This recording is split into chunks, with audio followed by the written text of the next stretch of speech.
Good morning, class. So today's topic is some numericals. So आज हम लोग जो डिस्कस करने वाले हैं वो कुछ NCERT बेस्ड न्यूमेरिकल हैं इस चैप्टर के, तो उनके बारे में थोड़ा डिस्कशन हम लोग कर लेते हैं। तो पहला क्वेश्चन आपके सामने है,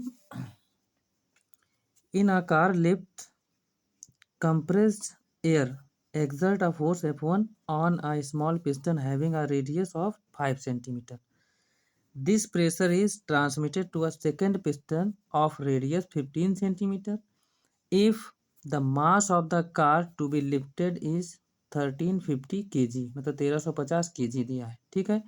What is force F1, जो F1 है उसकी वैल्यू क्या होगी, एंड क्वेश्चन मार्क के बाद what is the pressure necessary to accomplish this task, मतलब इसके लिए जो प्रेशर एग्जर्ट होगा या फिर एग्जर्ट करना पड़ेगा वो कितना होगा, ठीक है, ये निकालना है आपको। तो सबसे पहले क्वेश्चन देखो कह क्या रहा है, यहाँ पर जी की वैल्यू, स्मॉल जी की वैल्यू जो ग्रेविटेशनल एक्सेलरेशन है वो 9.8 मीटर पर सेकेंड स्क्वायर आपका दे रखा है, ठीक है। तो यहाँ पर जो सेम थोड़ी जो डिस्कशन करेंगे वो ये है, आपको एक्चुअल में पहले क्वेश्चन समझ लेना अच्छी तरीके से। देखो भाई यहाँ पर ये बोल रहा है, in a car lift compressed air exert a force. देखो फोर्स F1 जो है ये एक्सर्ट किया जाता है, और ध्यान देना एक पिस्टन है। पिस्टन किस टाइप का यहाँ पर हम बना दे रहे हैं, पिस्टन इस टाइप का बना है। ध्यान देना जो लिफ्ट है, लिफ्ट में जो पिस्टन लगा है वो कुछ इस तरीके से बनी हुई लिफ्ट है, ठीक है। यहाँ पर पिस्टन इस केस में इधर एक लगा हुआ है, एक पिस्टन इधर लगा है, ठीक है। सपोज यहाँ से फोर्स F1 अप्लाई किया जाता है, कितना F1 अप्लाई किया जाता है, ठीक है। यहाँ से फोर्स F1, तो ये F1 जब फोर्स अप्लाई करोगे तो यहाँ से प्रेशर जो लिक्विड पर लगेगा, ये लिक्विड इसमें फील्ड है, तो पूरा का पूरा अकॉर्डिंग टू पास्कल्स लॉ ये पूरा का पूरा प्रेशर जो होगा वो यहाँ से जनरेट होकर पूरा का पूरा इस तरह पहुँचेगा। यहाँ पर जो एक्चुअल में इस पर वेट रखा हुआ है, यहाँ पर जो सॉरी मास जो रखा हुआ है वो इस पर रखा है कितना, 1350 kg दिया है, ठीक है। ये आपका गिवन है। अब यहाँ पर एक और चीज़ देखो, 5 सेंटीमीटर यहाँ दे रखा, मतलब इस पिस्टन की जो रेडियस है, रेडियस कितनी, ये वाला, ये डिस्टेंस इतनी हो जाएगी ना छोटी सी, मतलब ये जो इसकी रेडियस दी है वो कितनी है, R equal to small R अगर हम मान लेते हैं तो कितनी है 5 सेंटीमीटर, ठीक है। और यहाँ पर इसकी जो रेडियस दे रखी है वो यहाँ पर दे रखी है 15, मतलब इस पिस्टन की जो ये रेडियस है इतनी, मतलब इस मीन से इतनी डिस्टेंस, ये रेडियस जो दे रखी है वो कितनी है 15 सेंटीमीटर दे रखी है, ठीक है। तो हमको फोर्स F1 की वैल्यू जो यहाँ से आप अप्लाई कर रहे हो पहले इसकी वैल्यू बताना है, फिर यहाँ से प्रेशर कितना एग्जर्ट होगा मतलब P की वैल्यू निकालना है, दोनों चीज़ें हमको बताना है। तो ध्यान देना, यहाँ पर हम लोग आगे चर्चा करते हैं। तो सपोज हमने फर्स्ट सिचुएशन में फर्स्ट पिस्टन की रेडियस माना है इसमें R1, भाई इसमें जो ये बनाए हैं ये यहाँ पर जो पिस्टन आपने लिया है इसको R1 मान लिया है, इसको माना है कितना R2, स्मॉल R2 माना, ठीक है। तो ये ध्यान रहे R1 R2 ये सेंटीमीटर में दिया, अगर मीटर में चेंज करेंगे तो दोनों को क्या करेंगे 100 से डिवाइड कर देंगे, तो ये आ जाएगा 0.05 मीटर, ये आ जाएगा 0.15 मीटर। ये आपकी जो रेडियस R1 R2 आई हैं दोनों पिस्टन्स की वो हमने मीटर में चेंज कर ली। फिर इसके बाद देखो क्या है, आगे बढ़ते हैं। इसके बाद है, अगर हम सेकेंड पिस्टन जो इसमें लगा हुआ है जिधर प्रेशर ट्रांसमिट हो रहा है, जिधर कार का वेट 1350 kg रखा है, वहाँ पर F2 निकालें तो F2 की वैल्यू क्या हो जाएगी, मास इंटू ग्रेविटी। तो 1350 kg मास है और ये 9.81 क्या है आपकी स्मॉल जी की वैल्यू है, रख देंगे तो ये टोटल फोर्स आ जाएगा F2, मतलब सेकेंड पिस्टन पर जो फोर्स लग रहा है लिक्विड की वजह से वो कितना आ गया, ये इतना है टोटल। नाउ ये हम जानते हैं क्या होता है दोनों केसेस में, अगर दोनों पिस्टन की हम बात करें तो फर्स्ट पोर्शन मतलब फर्स्ट पिस्टन पर कितना F1/A1 प्रेशर लगेगा, और ये F2/A2 सेकेंड पिस्टन पर प्रेशर लगेगा। प्रेशर का फॉर्मूला क्या होता है जानते हो अच्छी तरीके से सब लोग, प्रेशर इक्वल टू क्या होता है, फोर्स अपॉन एरिया। तो ये जो फोर्स अपॉन एरिया निकालें यहाँ पर F1/A1 ये फर्स्ट पिस्टन पर है, F2/A2 ये सेकेंड पिस्टन पर है। दोनों पर प्रेशर क्या है, क्योंकि हमको पता है ना अकॉर्डिंग टू पास्कल्स लॉ कि प्रेशर दोनों पिस्टन्स पर सेम रहेगा। क्यों, क्योंकि जहाँ से पिस्टन फर्स्ट है पिस्टन वहाँ पर जो प्रेशर क्रिएट होगा वो पूरा का पूरा लिक्विड के थ्रू, मतलब यहाँ से ये पूरा का पूरा प्रेशर सेम यहाँ ट्रांसमिट होगा। तो इस केस में प्रेशर क्या हो जाएगा, दोनों में सेम रहेगा। अब यहाँ पर एरिया का फॉर्मूला हम लोग जानते हैं, पाई R1 स्क्वायर, यहाँ पर पाई R2 स्क्वायर हो जाएगा, पाई पाई जगह कैंसिल आउट हो, ठीक है, दोनों तरफ पाई पाई क्या हो जाएगा, कैंसिल आउट हो जाएगा। तो F1 की वैल्यू यहाँ से निकाल लो, F2 ये जो है मल्टीपल है, ये R1 इधर चला जाएगा तो R1 अपॉन R2 हो जाएगा, दोनों का स्क्वायर रहेगा। और यहाँ पर F1 की वैल्यू निकालने के लिए F2 की वैल्यू रख दो, ये आपकी F2 की वैल्यू है, उठा के देखो यही पुट किए। R1 R2 की वैल्यू यहाँ पर रख दो, दोनों का स्क्वायर है तो दो दो बार देखो लिख लिए। जब सॉल्व करेंगे तो F1 की वैल्यू कितनी आ जाएगी, 1.5 इंटू 10⁻³ न्यूटन। ये आप जो फोर्स फर्स्ट पिस्टन पर अप्लाई कर रहे हो उसकी वैल्यू आ गई। So required air pressure, air pressure कितना हो जाएगा भाई, कितना प्रेशर F1 की वजह से क्रिएट हो रहा, वो फोर्स अपॉन एरिया हो जाएगा, यानी F1 अपॉन में A1। तो pressure is equal to F1 upon A1, A1 की जगह पर पाई R1 रख दी, सारी वैल्यूज पुट कर दो, F1 की वैल्यू निकालो यहाँ पुट करो, और पाई की वैल्यू 3.14 होती।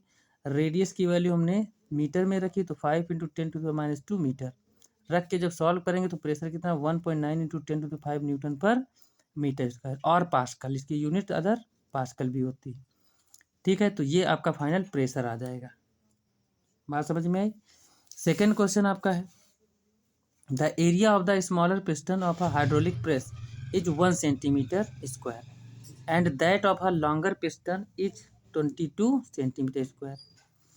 How much weight can be raised on the longer piston by a 200 kilogram force exerted on the smaller piston. इस क्वेश्चन का मतलब ये है, सपोज भाई यहाँ पर पिस्टन ऐसा ही माना गया है, ठीक है, ये यहाँ पर जैसे हमने पिस्टन माना था तो इसमें हमने क्या कहा, दूसरा बना लेते हैं। इधर नीचे देखो, ये पिस्टन कुछ इस तरीके से दूसरा बना लेते हैं, ऐसे बना है, ठीक है, ये यहाँ पर पिस्टन लगा हुआ है, ठीक है, और इधर एक पिस्टन लगा हुआ है दूसरा, ठीक है, ये पिस्टन है।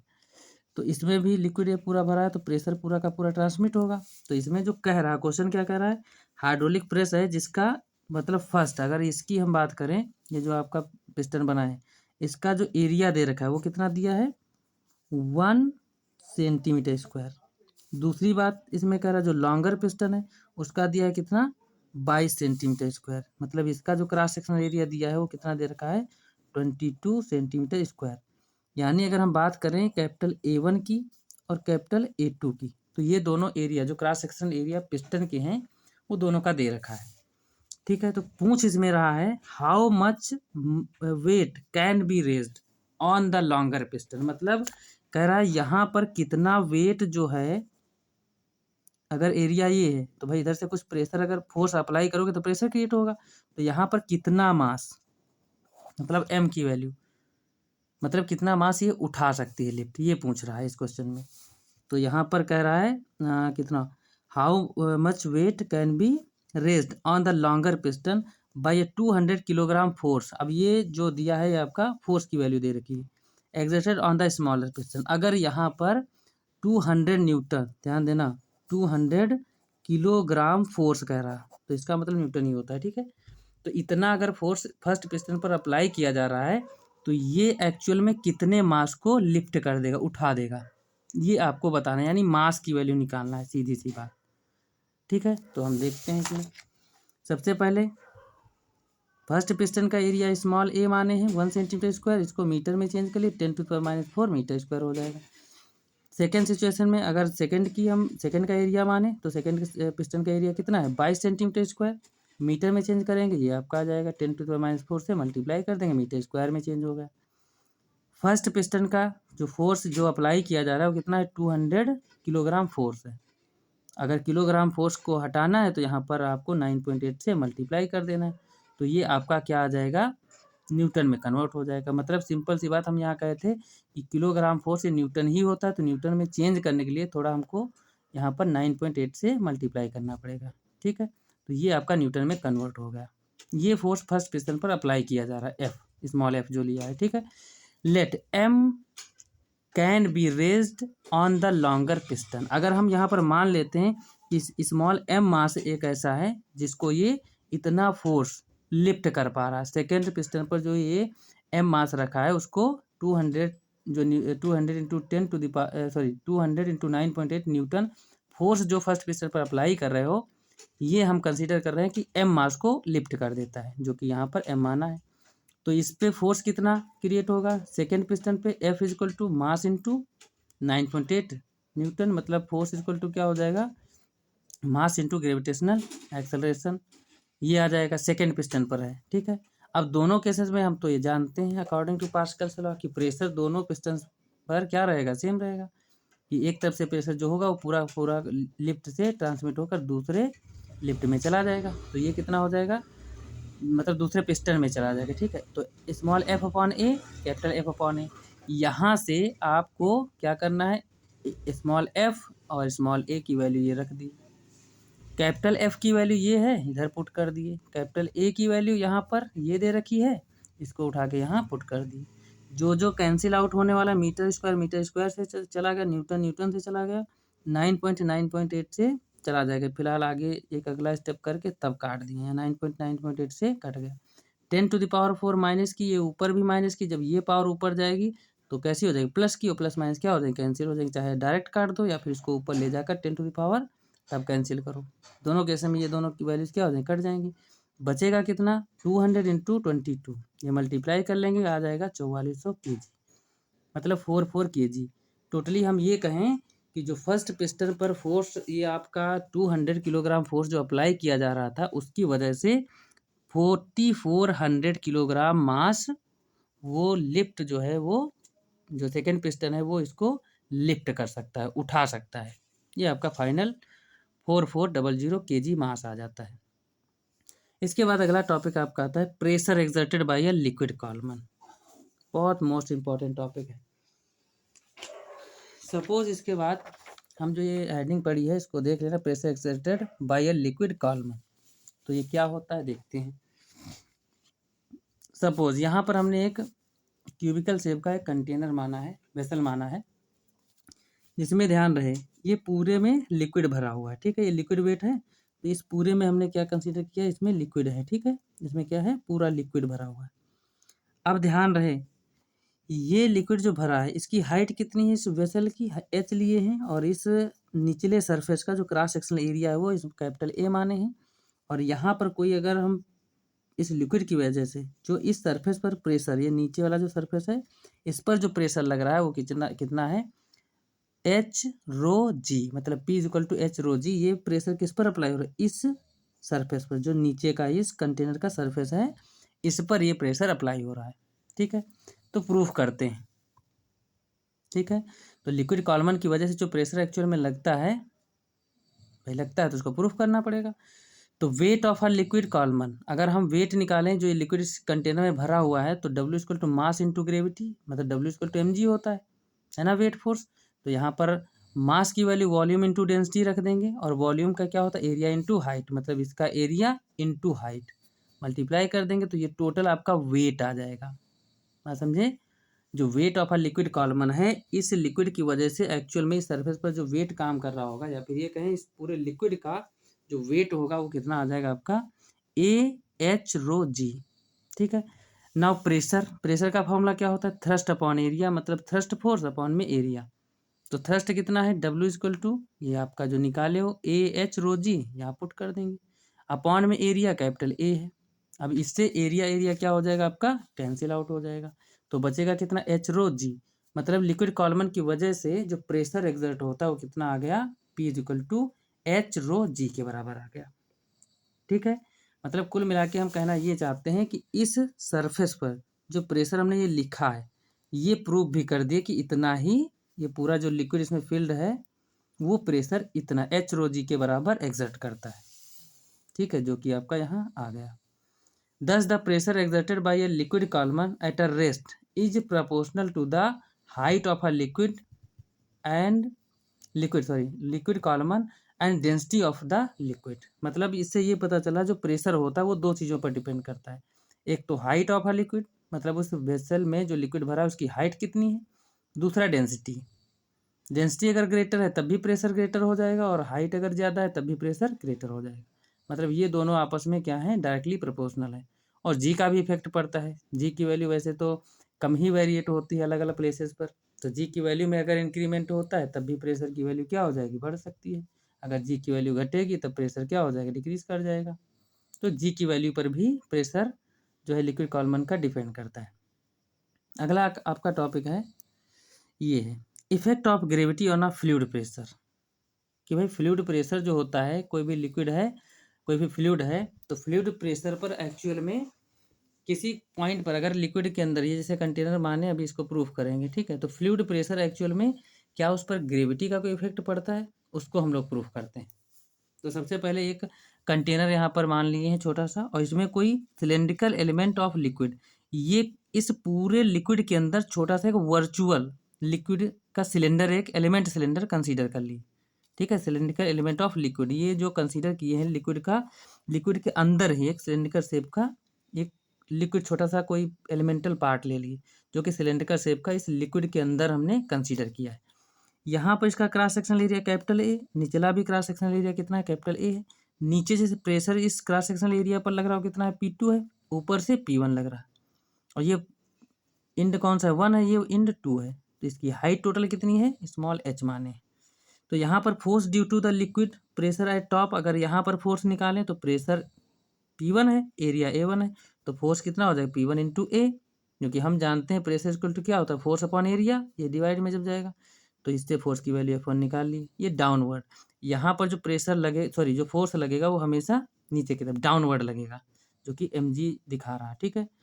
Force due to the liquid pressure at a bottom, अगर बॉटम पर देखें तो प्रेशर ऊपर की तरफ है ना, तो जो फोर्स लगेगा वो कैसा होगा, अपवर्ड, ऊपर की तरफ फोर्स लगेगा, ठीक है, वो फोर्स कितना है, F2 इक्वल टू P2A। फिर यहाँ पर weight of a liquid cylinder acting downward, अभी इस लिक्विड सिलेंडर को जो आप कंसीडर किए हो, इसका वेट हमेशा किधर की तरफ रहेगा, डाउनवर्ड, नीचे की तरफ रहेगा, मतलब W इक्वल टू mg। इसके बाद जो है बात आती है, वो है आपका ये, अगर हम वेट फोर्स की बात करें तो वेट कितना निकलेगा, वेट क्या होता है, मास इंटू ग्रेविटी, तो मास इक्वल टू क्या होता है, वॉल्यूम इंटू डेंसिटी, रख देंगे इसमें, और वॉल्यूम क्या होता है, एरिया इंटू हाइट, मतलब टोटली वेट निकालेंगे तो AH rho g के बराबर आ जाएगा। इसके बाद एट इक्विलिब्रियम पोजीशन, सपोज वो जो सिलेंड्रिकल एलिमेंट आप माने हो कंटेनर के अंदर, अगर वो इक्विलिब्रियम में मतलब रेस्ट में है, तो जो उस पर टोटल नेट फोर्स लग रहा है वो क्या हो जाएगा, जीरो हो जाएगा, तभी तो रेस्ट में रहेगा। मतलब हम ये कहना चाह रहे हैं, जो ये कंटेनर के अंदर आप ये सिलेंड्रिकल एलिमेंट इसके अंदर छोटा सा ऐसे मान रहे हो, ठीक है, तो ये अगर इस पूरे लिक्विड के अंदर एज अ रेस्ट में है, ये क्या है, रेस्ट में, तो ये इक्विलिब्रियम में होगा, मतलब टोटल जो इस पर लिक्विड की वजह से फोर्स लग रहा होगा दोनों तरफ से, नीचे से और ऊपर से, दोनों फोर्सेस क्या होंगे, मतलब नेट फोर्स हमको जीरो दिखा दे रहे हैं, इस पर नेट फोर्स अगर जीरो है तो ये इक्विलिब्रियम में रहेगा। तो यहाँ पर देखो एफ नेट इक्वल टू हमने जीरो किया, मतलब F1 भी नीचे की तरफ, वेट फोर्स भी नीचे की तरफ mg, और F2 क्या है, ऊपर की तरफ, तो ये माइनस के साथ रहेगा, ये दोनों प्लस के साथ रहेंगे, क्योंकि ये डाउनवर्ड है और F2 कैसा है, अपवर्ड है, तो ये माइनस के साथ आ जाएगा। अब यहाँ पर F2 माइनस F1 ऐसे बनेगा भाई, F2 उधर ले जाओ, माइनस F1 ये बराबर इस तरफ mg ही रह जाएगा, तो F2 माइनस F1 कितना आ जाएगा, mg के बराबर। मास की वैल्यू इस तरीके से निकाल सकते हो, वॉल्यूम इंटू डेंसिटी, और वॉल्यूम का क्या होता है, एरिया इंटू हाइट, और डेंसिटी मल्टीप्लाई कर देंगे, तो यहाँ पर कितना AH rho g के बराबर आ जाएगा। F2 और F1 की वैल्यू ये पुट कर दी, जो पीछे हमने कंसीडर की थी, निकाली थी अभी, है ना, इसमें से A कॉमन ले लिए तो A दोनों तरफ क्या हो जाएगा, कैंसिल हो गया। फिर यहाँ पर P2 माइनस P1 किसके बराबर, H rho g के बराबर आ गया। मतलब हम ये कहना चाहते हैं कि P2 इज इक्वल टू, अगर P1 इधर ले जाओ तो P1 प्लस रो जी एच के बराबर आ जाएगा, मतलब रो जी एच, ठीक है। मतलब P2 जो प्रेशर नीचे से, जो नीचे से अपवर्ड लग रहा था, वो प्रेशर किसके बराबर हो जाएगा, P1 जो ऊपर से प्रेशर लग रहा, प्लस ये वाला प्रेशर जो लिक्विड कॉलमन की वजह से होता है, H रो जी की, तो इन दोनों का सम नीचे से जो अपवर्ड प्रेशर लग रहा था उस लिक्विड एलिमेंट पर, वो टोटल प्रेशर इतना इन दोनों के सम के बराबर आएगा। If we shift 0.1 to the liquid surface, मतलब यहाँ पर ये कह रहा है कि ये जो आपका ये सिलेंडर कंसीडर किए हो, अगर ये सिलेंडर उठ के कहाँ चला जाए, इस सरफेस पर, यहाँ मतलब ये पॉइंट इन कौन सा 1 वाला है ना, तो ये अगर यहाँ पहुँच जाए, इस केस की बात कर रहा है, तो यहाँ पर अगर पहुँचेगा तो क्या होगा भाई, ऊपर से जो एयर प्रेशर P1 है, तो P1 पर क्या इफेक्ट पड़ेगा, देखो, तो अगर ये पहुँच जाए, ऊपर पहुँच जाए तो क्या होगा, देखो यहाँ पर, तो भाई प्रेशर जो P1 है वो एटमॉस्फेरिक प्रेशर, अब ऊपर जब पहुँचेगा तो एटमॉस्फेयर प्रेशर एक्सर्ट करेगा, तो P1 किससे रिप्लेस हो जाएगा, PA से, तो ये इक्वेशन आपकी फाइनल मिल जाती है। इफ़ वी निगलेक्ट ग्रेविटी, अगर सपोज मान लेते हैं कि ग्रेविटी नहीं है बिल्कुल भी, तो ग्रेविटी की वैल्यू यहाँ 0 रख दो, तो ये क्या हो जाएगा, ये पूरा टर्म 0 हो जाएगा। मतलब P2 माइनस P1 बराबर किसके, एच रो जी के, जी की वैल्यू 0, मतलब P2 minus P1 equal to 0। इससे क्या पता चला, चाहे अपवर्ड मतलब नीचे वाला प्रेशर जो निचले इंड पर लग रहा था और ऊपर वाले इंड पर जो प्रेशर लग रहा था, दोनों प्रेशर क्या हो जाएंगे, आपस में इक्वल हो जाएंगे। Hence pressure at all points inside the liquid is same in the absence of gravity. इससे ये पता चलता है कि जो प्रेशर उस लिक्विड एलिमेंट पर सभी डायरेक्शन से एक्चुअल में जो लग रहा होता है, अगर ग्रेविटी एब्सेंट है तो हर डायरेक्शन से प्रेशर एकदम सेम लगने वाला है। ठीक है, तो ये आपका आज का टॉपिक क्लियर होता है। कल हम लोग ये गॉज प्रेशर के आगे जो है डिस्कस करते हैं। Thank you class, have a nice day.